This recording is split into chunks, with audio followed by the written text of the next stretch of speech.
and it's COMP3025. It's week 3, lesson 3, part 2. We just finished talking about a little bit of design, passed a little tablet around for people who were here to keep you guys busy, right? But one of the things we have to consider also is the size. When you create a UI, we talked about UI, at the beginning of this thing. The other thing is how big should your buttons be when you create stuff? And the great thing about Xcode, and I'll just bring up the Xcode interface, I'd like you to do the same thing too. You have an Xcode interface in front of you. Even though we can't program, we can't do a program with, with Swift today, let's look at the Xcode interface a little bit more closely, because you can still use the Xcode interface in front of you to do some basic design. So let's do that, okay? So I'm going to go to my developer tools, and I'm going to pull up my Xcode. And again, on Xcode 6, you have the ability to do playgrounds and stuff, which is what I'm looking forward to with you guys as we move forward. Later on in the course, we're going to use this tool here to create a game with, if we have time, with SpriteKit, which is the built-in game framework from Apple. But for now, let's make our simple single view application, which is the majority of what we're going to be doing in the beginning anyway. So I'm going to go next. Again, just to remind you guys, from a product name perspective, I'll call this COMP3025, and we'll call it Demo 2, right? Or maybe we should call it Lesson 3. Maybe a longer name, Lesson 3, Demo 2, right? If you notice, my organizational name, if I put my organization identifier as com.acrotech, let's just say I use a dummy identifier, and it says the bundle identifier gets automatically done for you, com.acrotech.com-lesson3-demo2. I can design for the iPhone, I can design for the iPad, or I can do a universal app, right? So if we choose iPhone, it does different things than if we choose universal. And this is why we had a different interface last week than we did today, if I do this. I can also choose to use core data or not, and that's if I want to use some kind of data methodology or a model for my view and controller. Okay, who remembers, we talked about model view controller in COMP3025. Did you guys have a conversation about that? Not in my class, but in your class? Yes? Is that the, I see the floating quotation marks. Slides, and he mentioned it, but he didn't go in detail. No. MVC. So what is an MVC anyway? Models, views, and controllers, right? Yes? Oh, I thought you were asking the question. Well, it is, that's what it is, right? But what is it? Why do we? How do we use it? Yeah. It's a separation of what you're displaying and how you're controlling the application itself. You want to separate. It's about modularization. We modularize, right? Okay. And if you look up the line, they'll tell you that there's different kinds of MVC frameworks that are out there right now. Well, Apple iOS, when we design for iOS, it forces you into an MVC design pattern. All right. So you cannot create an iPhone app or whatever unless you use MVC. So we're going to be using something called a view controller. And if you notice on the right-hand side, where it's even snap, without controlling anything right now, there's a view controller we can drag and drop and add to our application, right? The model itself is this data. It attaches itself to the data that we're going to be using if we want to store something locally on the machine, right? Very, very high level. So here's Objective-C. Instead of using Objective-C, I'm going to use Swift. It doesn't matter. You can use Objective-C. I'm not going to program right now.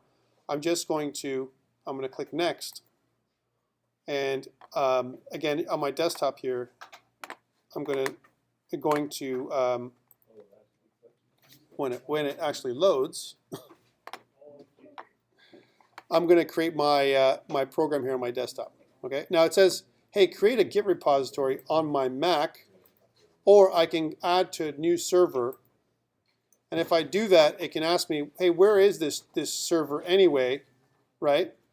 And I can put in the server address. So imagine if I imagine if I did something on GitHub like this.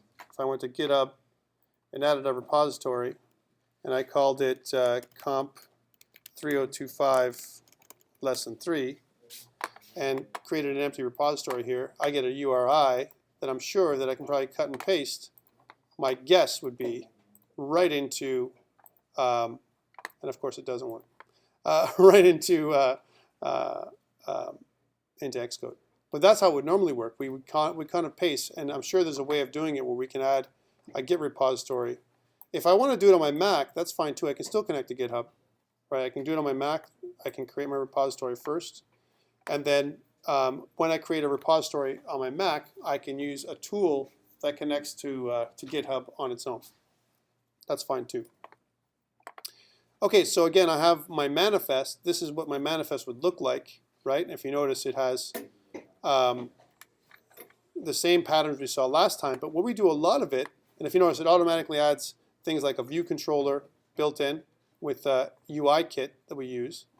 And if you notice, this is great for looking at Swift. I'd like to look at Swift with you for a second, because this is what a class would look like, right? So here's a class we call view controller, and when we have these two colons, this is the derived class, which is Uiviewcontroller. So that's how you do kind of like a subclass, right? Class would be view controller, right? We declare a class, and anything in this code block would be part of the class, right? And we have a couple of functions or methods that are part of this class, right? Yes? Just a very quick question. So that's an inheritance. It's inheriting. Correct. Okay.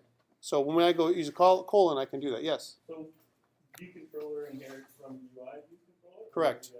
Correct. Uiviewcontroller would be part of UIKit, right?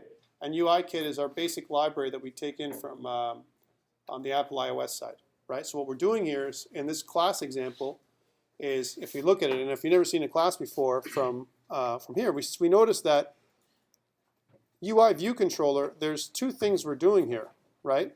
It looks like we're calling the superclasses of view did load and something else that says did receive memory warning. So there's a couple of overrides we have to put in right away, and what happens is they're done for us automatically as soon as we create our default view controller, right? In our view controller, we do a lot of our stuff that connects to our storyboard. So here's our storyboard, and in our storyboard, if you notice, again, this is almost a squarish design, and what we can do with our storyboard is we can if you scroll down here, whether you do it, by the way, in Xcode 6 or whether you do it in Xcode 5 dot whatever you have in front of you, right? I'm just curious, what do you have? What version of Xcode? 5.11. You're going to be very similar. It's not changed all that much in terms of interface design. So if I scroll down, if you notice, I can certainly try and find the object that I'm looking for. And on the right-hand side, there's different little buttons that tell me, that allow me to, to show things like a template. Here's my template library, right? Here is my code snippets. So I can actually kind of drag and drop some code snippets for C, C++, my core data, all kinds of code snippets that are pre-built and pre-written for us right from Apple, right? Even some Swift structs and subclasses, even classes. So if I want to write a Swift class, I can just drag and drop, and my code snippet's right there, right? If I want to do that, if I want to create a class, obviously if you look at this as the main folder here, and if I right-click, if I say new file, right, I'm going to give an option to what kind of file I want. Well, I can create a Swift file, I can mix and match, I can have a C++ file, I can have a C file, an Objective-C file, any kind of file I want. Let's choose Swift and press next. Okay, well here I'm going to name the file something. So let's call this my class, for my file, right, as an example, and then just press create. And if you notice, it imports the foundation for all of the Swift library that I need. So this is my class. I don't have a class yet, but if I want to, I can. If I drag and drop this thing in here, I get a code block, a code snippet that comes into my code for my class. And if you notice, it says, "Hey, my class name." If you look over what it says here in the error, it says the statement cannot begin with a closure expression, right? And the reason for it is because I have a name, and properties and methods is just a stub that it puts in there. It wants me to take this stuff out because it means nothing, right? So my name, let me just call this something that I use always is my class, right? So here's my class, right, as an example. And then my properties and methods I'll take out for now. And for my properties, remember, we can implicitly or explicitly declare variables and constants for my class. So if I say I want to declare property 1, right? And if I want to kind of explicitly declare it, right, then I'm going to use the semicolon or the colon and then the type with a capital, right? I can use a semicolon or I cannot use a semicolon. That's really up to me. Right? Now if you notice there's a little soft color here, right? Here's the soft color, and if you notice it says expected declaration. It's not an error, it's a warning more than anything else, right? Error looks a little different than this. So if I go equals to 0, because I have to declare specifically all of my objects, here's where I'm actually declaring my first property. I can also do comments like we normally do. So this is, for example, all my properties. Now it's giving me an error, right? So here's my public properties. Bear with me while we do this together, right? I can put any kind of comments I like, just like we do in other languages. And if I use the different keywords, if I don't know what it is, and if I want to use capital public, if I think that's it, it's going to tell me if it's right or wrong, right? So public property int is equal to 0, and so far we continue, right? Now remember, in most classes, class declarations, they also have constructors, right? Or initializers. So different languages handle classes in a different way. Let's leave that for now. Let's go and declare a subclass. I'm just going to go in and drag and drop some other stuff in here. So I'll go into Swift subclass.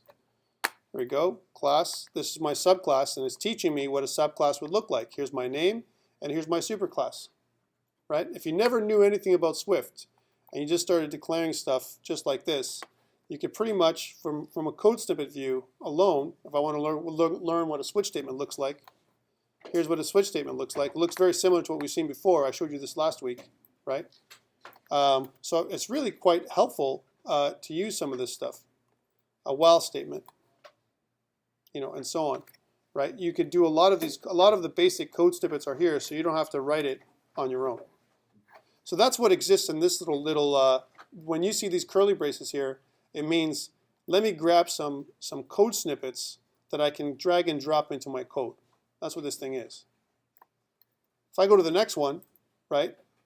And if you notice, there's some gestures that I could add in, right? And we're going to talk about this later on. But if you go right to the top, these are all the different kinds of controls that you can put into your app, right?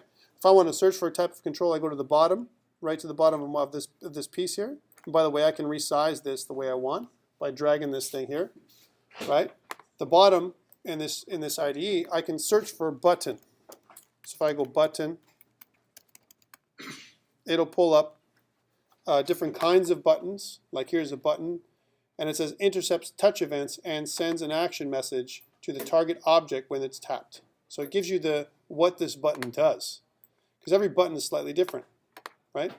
A fixed space button bar button represents a fixed space item on a UI toolbar object. So it gives you a little bit of history of what this thing does. Now, you would like to think, right? Now this isn't a code snippet, and I'm here in a class inside a file, right?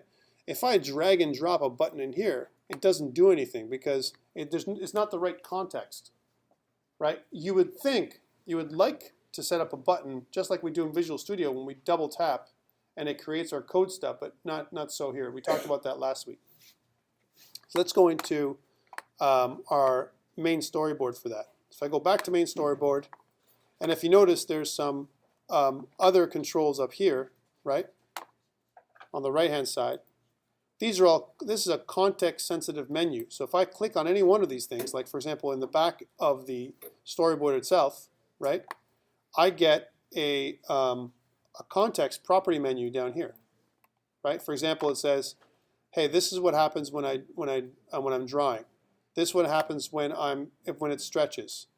Here's my alpha value. It's 1. I can change this alpha value to make it a different alpha, right? This is the mode. Right now, my mode is scale to fill, right? You can change this to different kinds of modes for your background. But if I want to drag and drop a button, just like we did last time, I can do so. And again, Xcode provides these smart guides that center the button anywhere I want on the screen. So here I am. And I can choose other interface items, right? So if I take this away, this filter, and if I want to choose something else, not a controller. These other things are actual documents that you can pull into your file. If I want actual things like labels, buttons, segmented controls, text fields, where I want to enter things in, I can design my UI here, right here, right? I can say, well, here's my button, and here's my text field. And when I click my button, I want my text field to have a default value, and I can add that in here and say, here's my default value, right? And that's what would appear as a default in the text fields. You can again, it's all drag and droppable like we normally are used to with Java even, and with Visual Studio. So stuff that we can still do with Xcode. All the regular things. Again, it's content sensitive, so if I look on the right, the property menu will change according to what thing I'm tapping, right? Depending on what I'm doing. If I double tap, it allows me to change values, right? That's what it allows me to do. But I really haven't done anything until I wire these things up into my backend. So this is my backend. This is my code, my view controller, as an example. I need to somehow wire this up. If I want to do a double tap, I have to control what my button does, and it's not as easy as dragging and dropping. Okay, it tells me the type of control, how it's positioned. So we kind of went through that last day, but really in a nutshell, we can do our UI stuff here. Now, how big do you think a button has to be in terms of pixels for your finger? 3 pixels? 30. Oh, 30. Depends on if you get a retina or not. Depends on retina, depends on a lot of stuff. No, What pixels anyways. Don't- pixels? bad. Pixels is a bad way to think about it, right? Definitely you can look at percentage. You can look at different things. What this ID allows you to do, and the great thing about this is it allows you to, when you drag and drop controls on, it has a flexible layout. Now there's different layouts you can choose, and if I choose layout, to find any layout, it's not here. If I go to here, sorry, if I killed this thing. There we go. Yeah, because I killed my my filter now. Yeah, of course. There's different layouts that you can actually design right on the back here. Some of them are absolute layouts, which you would never want to use, just like you have on the Android device. Android device has a bunch of layouts, right? There's a relative layout and so on. By default, the apps you build with iOS are all relative layout. They're all flexible layouts, right? So if you notice, even though I make it so that it's built for my iPhone, right? And I might have my button and maybe some kind of other device here that does something, or some other kind of control, and I keep adding controls, by the way. Here's a collection of reusable of views, right? So if I notice I can't do this, I can't, because this isn't the right context, where would this go? Probably over here somewhere, right? And if it's not over there, if I double tap, it says, defines the attributes and behavior of reusable views in the collection view, right? This isn't what I need to do here. This is not a drag and droppable control. The drag and droppable controls have a different view altogether, and it tells you what they can do. Here's my table view cell, right? Which I can add in there, right? So here's my table view for one particular cell, and I can outline it. I can make sure that it has a border. I can do all kinds of stuff with it, just like we would normally be used to. An image view. What would an image view be? An image, right? So if I want to drag and drop an image on the design, as an example, and it's going to be a UI image view. That's the type of image that we're creating here, right? And of course, we want to name these things, right? So even though we've dragged them in, I can choose an image if I have one in my asset library, which I do not have any right now. Okay, but what we want to try and do is we want to try and create a friendly name for all these things, and we can do that by, again, the context menu. Okay, so it's the same kind of idea. The challenge is what you see in front of you if you're trying to use Xcode. Xcode 5.11 or whatever it is going to be slightly different than what I see. Like, for example, my storyboard is much wider than the storyboard on Xcode 5.1. If you notice, it's a thinner. If you choose iPhone, it's going to work only for iPhone.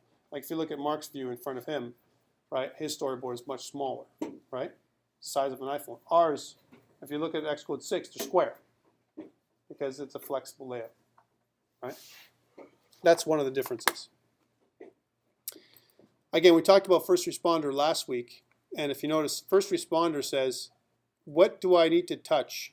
If I touch something, when is my keyboard going to appear or disappear?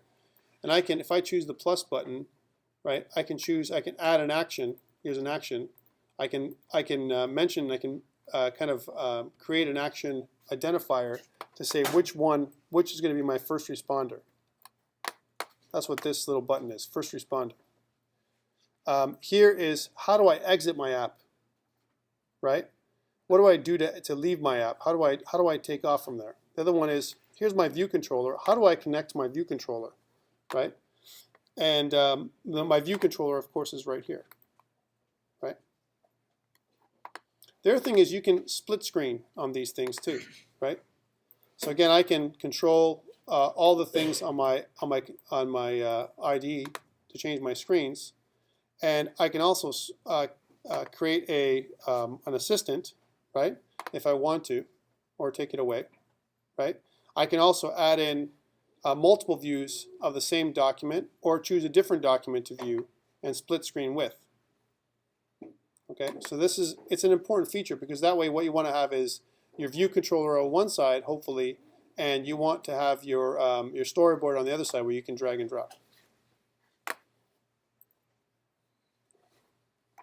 And this is interesting because this gives you the back end of what the storyboard would look like in XML format.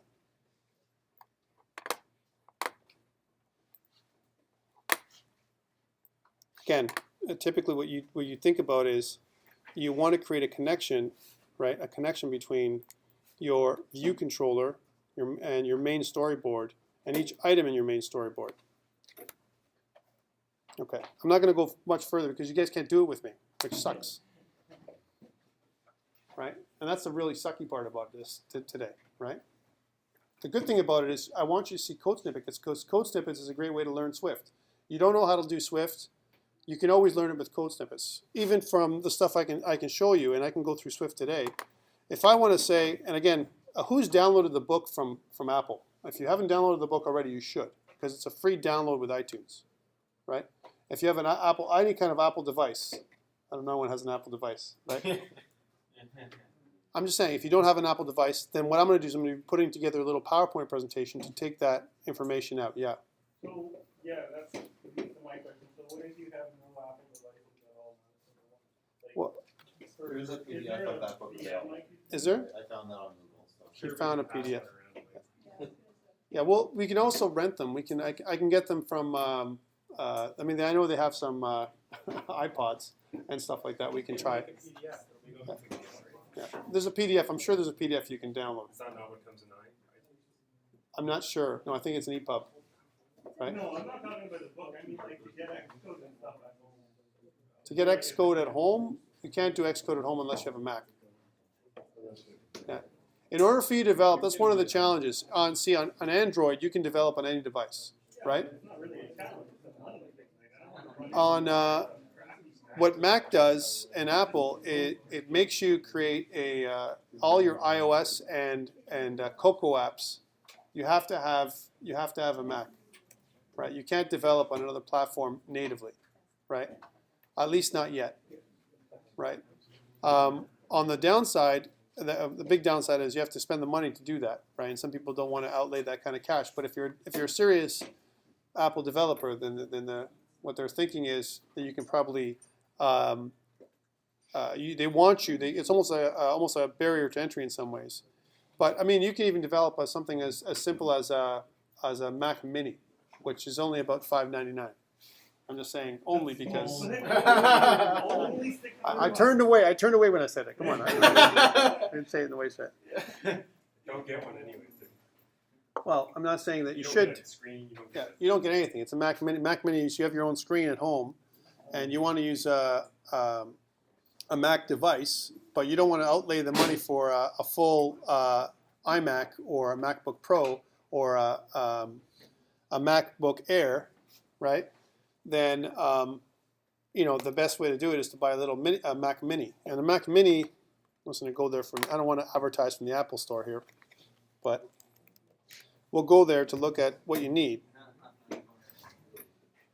There is a refurbished section. There is, and I was going to go there, right? So here's your Mac Mini, and it allows you to connect to any monitor, not just the big, massive Thunderbolt display, right? But it really is that small, and it allows you to do any kind of design work. Even the lowest end Mac Mini will allow you to build simple iOS apps, unless you're going to build games, and therefore you need something more powerful. Yes. that tiny ass thing for $600. $5.99. The only problem with those is they've got mobile processors and mobile graphics cards in them. Which ones? Mac Minis. Yeah. I don't think they have the Well, You're not gonna buy it to run video. no, you wouldn't. No, it's just a way to get it. It's $549 right now. Yeah. So that's what it is. And I know you're like $500 for like a little device like this. I mean, it is a horsepower you might. it is an i5 processor, so you're not going to get like it's not that bad. It does only come with 4 gigs of RAM, right, and 500 gig hard drive. But again, all this stuff was able to run the operating system and build your apps. And another thing we talked about last week was Mac in the cloud. So if you really don't want to own one, you want to pay for one, there's other options, right? The refurbished section, though, is something that I would recommend as well. Like if you want to buy something, if you want to buy a Mac, or Mac for Education gives you a little bit of a discount, but not much. There it is, right there. Mac, Did you see it? yeah, beside the Mac for Education. Thank you. There. And what you can do with this is, now they're not, the problem with Mac refurbish is, I mean, it's still quite pricey, but if you wanted to buy a MacBook Air, like an 11-inch, if they have it in stock, you can certainly click there, and then it's expensive, $949, but it's not anywhere near the price of a MacBook Air that's brand new, right? And you can see the 17%. This is right from Apple, and certified refurbished from Apple, by the way, means it's only been ever used for 2 weeks. They'll never make it certified refurbished unless it's 2 weeks or less. That people they kind of buy it, they don't use it, and they return it. That's what they're. Yeah. I know you're like you don't think it's a big thing, but that's a. Yeah. Well, again, if you're truly serious as a Mac developer, then this wouldn't be a barrier to entry for you. So that's why unfortunately, for some Mac developers, what they do is they do things on other devices, and what they do is they use conversion software like PhoneGap and stuff like that to take apps that are written in HTML5 and CSS3 and JavaScript and convert them into native Mac apps, right? But again, PhoneGap and other apps like that don't work very quickly, right? And That's how you do it. 'Cause if you do it right, because I've done it for several months now, if you do it right, Okay. there's no difference. Well, it depends. You can't do it right. You It can't depends. have it in the native hardware exactly No. the same way. No way. It depends. It No, depends of on what course you're doing. not, but it depends what you're doing. Like obviously, a game is going to run it, but if I'm building a text messaging app, Totally you will easy. not notice any No. difference. In fact, between if anything, it's 1 to easier. 2 millisecond difference. I'm doing it too. Yeah, So what they're looking at is, that's why, and this is why, like I said last week, Mac and Apple they're trying to take that away. They're trying to kill the middleman by teaching everyone Swift, and that's why the book should be free to download from anywhere. If I want to download the Mac, the book. But for today, what I have prepared for you, which I'm going to shut this movie down and start the new one, is let's go through some more Swift. We'll take a short break, and then we'll go through some more Swift to show you what that looks like in the browser. Okay.